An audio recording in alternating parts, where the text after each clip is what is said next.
Bakit sobrang higpit ng Japan pagdating sa oras ng subway? Kahit pasiksikan na ang mga pasahero, sa Japan hindi pwedeng umalis ang tren kung hindi tuluyang nakasara ang mga pinto o may pasaherong hindi pa maayos ang sakay.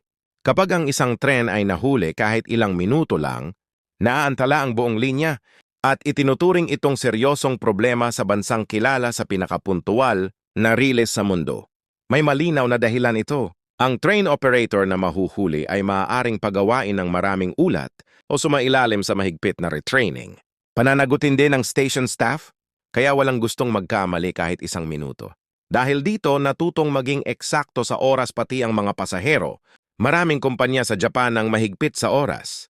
Ang kaunting pagkahuli ay pwedeng magresulta sa written warning o paliwanag, kaya mas pipiliin ng commuters ang siksikan kaysa mahuli. Kapag ang delay ay lumampas sa 5 minuto, nagbibigay ang railway ng delay certificate na pwedeng ipakita sa employer.